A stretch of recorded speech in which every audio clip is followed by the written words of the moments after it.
Very good evening to all. Today's topic is ionization enthalpy, electron gain affinity and electronegativity. ये आपका पहला topic रहेगा chemistry का और इस पर मैं पढ़ाई चालू करूँगा. तो first topic is ionization potential. देखिए आयोनाइजेशन पोटेंशियल क्या होता है. फर्स्ट ग्रुप से लेके सेवेंथ ग्रुप तक जितने भी एलिमेंट्स हैं, ठीक है, उनका सबका अपना अपना एक इलेक्ट्रॉन लूज करने की कैपेसिटी होती है. The capacity to lose the electron from the outermost orbit is known as ionization enthalpy. कोई भी एक इलेक्ट्रॉन होता है, जैसे दिस इज एन इलेक्ट्रॉन, ये एक एटम होता है, उसका एक आउटर मोस्ट ऑर्बिट होता है, यहाँ पे होता है इलेक्ट्रॉन और ये होता है न्यूक्लियस. ओके, इसका आउटर मोस्ट ऑर्बिट से ये जो इलेक्ट्रॉन लूज करने की उसकी जो कैपेसिटी होती है उसका हम बोलते हैं आयोनाइजेशन पोटेंशियल. ठीक है, आयोनाइजेशन पोटेंशियल का दूसरा नाम है आयोनाइजेशन एंथैल्पी. ठीक है, या इसको हम आयोनाइजेशन एनर्जी भी बोलते हैं. Okay, we call it as ionization potential, ionization enthalpy as well as ionization energy. अब देखिए इसमें क्या होता है. सपोज फर्स्ट ग्रुप है, फर्स्ट ग्रुप में एलिमेंट का साइज कितना होता है, बड़ा होता है. As left to right period चलता है, लेफ्ट टू राइट में आपका जो साइज है, एटॉमिक साइज, वो डिक्रीज होते जाता है. तो लास्ट में आपका साइज छोटा होता है.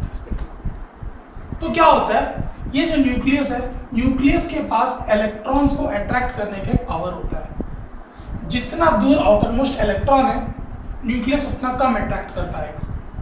पर जैसे जैसे पीरियड में हम आगे बढ़ते जाएंगे, what we will find is the electron is getting closer to the nucleus. As the electron is getting closer to the nucleus, the force of attraction increases between the nucleus and the electron. जैसे जैसे force of attraction बढ़ जाएगा, उसको loose करने का tendency electron का कम हो जाएगा. एक बहुत सिंपल सी बात है कि एक इंसान के साथ आप हाथ मिला रहे हो तो उसको तोड़ना बहुत आसान है, लेकिन आप उसी को गले मिला रहे हो तो उसको तोड़ना मुश्किल है. ठीक है, so that is the reason.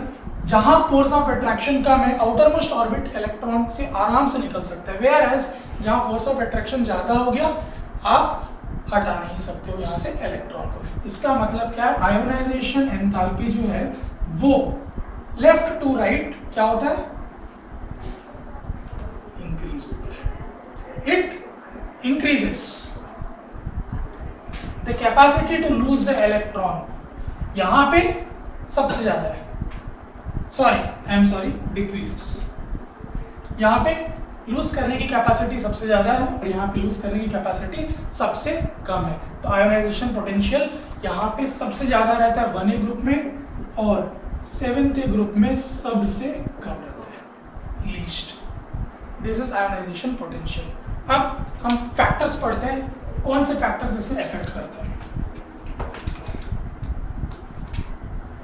First factor, पहला फैक्टर ये है atomic size. Atomic size, atomic size क्या होता है, as in the periodic table जैसे जैसे एटॉमिक साइज हम एक लेफ्ट टू राइट चलते हैं, एटॉमिक साइज डिक्रीज होता है. याद रखना, यहाँ पे एटॉमिक साइज एक 1A का जितना बड़ा होता है, biggest, the atomic size 7th group में स्मॉलेस्ट हो जाता है एटॉमिक साइज. तो लेफ्ट टू राइट जब हम पीरियड में ट्रैवल करते हैं, the atomic size decreases. When the atomic size decreases, the ionization potential decreases. So atomic size decreases, ionization potential decreases. Okay, next factor is nuclear charge.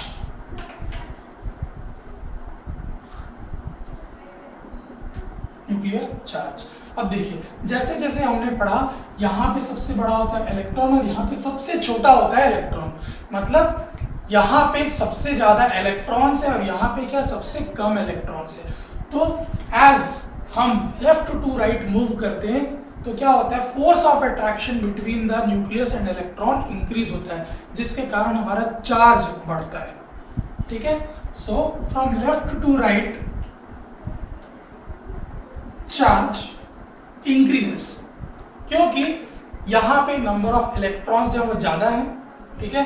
आते आते यहाँ पे number of electrons कम है, force of attraction यहाँ पे ज़्यादा है। जहाँ फोर्स ऑफ अट्रैक्शन ज़्यादा है, charge is more, charge more है, तो आपका आयोनाइजेशन एंथैल्पी ऑब्वियस सी बात है डिक्रीज हो जाएगा,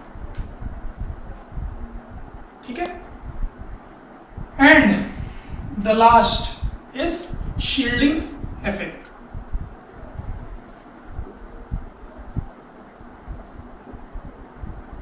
शील्डिंग इफेक्ट, देखिए शील्डिंग इफेक्ट क्या होता है, एक पर्टिकुलर कोई भी आप एक एटम ले लेंगे तो जितना बड़ा उसका एटम होता है उसमें उतने ज़्यादा नंबर ऑफ इलेक्ट्रॉन्स रहते हैं, ठीक है। अब जितने नंबर ऑफ इलेक्ट्रॉन्स है वो इलेक्ट्रॉन्स क्या करते हैं, एक न्यूक्लियस और आउटरमोस्ट ऑर्बिट के बीच में एक शील्ड का काम करते हैं।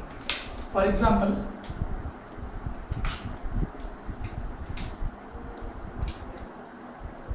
This is the atom, this is the nucleus, this is the outermost orbit, outermost electron है, और ये सारे अंदर के ऑर्बिट्स में जो भी इलेक्ट्रॉन है ये सारे, this act as a shield,